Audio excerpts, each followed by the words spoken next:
அடுத்த சம் பார்க்கலாம். ஒரு எண்ணின் மதிப்பை 137 1/2% அதிகரித்தால் 33 கிடைக்கிறது எனில் அந்த எண் யாருன்னு கேட்குறாங்க. பெர்சன்டேஜில் இந்த மாடல் சம் கொடுத்தாங்களா? ஃபர்ஸ்ட் இந்த பெர்சன்டேஜ் மட்டும் எடுங்க. 137 1/2 கலப்பு பிணத்தில் இருக்கு. அப்போ 2 × 137 274 + 1 275 275 வகுத்தல் கீழே 2 இன்ட்டு சதவீதத்துக்கு 100. ஸோ இதை 25ஆல் கேன்சல் பண்ணலாம். ஸோ 25ஆல் கேன்சல் பண்ணால் இங்கே 11 இங்க 8 2 இங்க 4 வரும். 4 × 2 8 வரும். அப்போ 11 வகுத்தல் 8.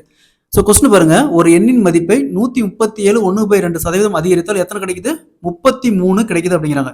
ஸோ இந்த 11க்கு தான் 33 கிடைக்குது. அப்போ அந்த எண் யாருன்னு கேட்குறாங்க. அந்த எண் எது? இதுதான் அந்த எண். இதுல தான் இதுக்கு இன்க்ரீஸ் பண்றாங்க. அப்போ 8 11க்கு 33னா 8க்கு என்ன வரும்? இது அப்படியே கிராஸ் மல்டிப்ளை பண்ணா 11 × x = 33 × 8. ஸோ நெக்ஸ்ட் இந்த 11 பக்கம் வந்துச்சுன்னா x = 33 × 8 வகுத்தல் 11. 33 11 கேன்சல் பண்ணால் 3 டைம் 3 × 8 = 24. ஸோ அந்த எண் பார்த்தோம்னா 24. Option D is the correct answer. இதே மாதிரி இந்த சம் பாருங்க, ஒரு எண்ணின் மதிப்பை 125% அதிகரித்தால் 75 கிடைக்கிறது எனில் அந்த எண் யாருன்னு கேட்குறாங்க. இந்த சம் இதே மாதிரி தான் இந்த சம்மும். இந்த சம் சால்வ் பண்ணி ஆன்சரை கமெண்ட்ல போடுங்க.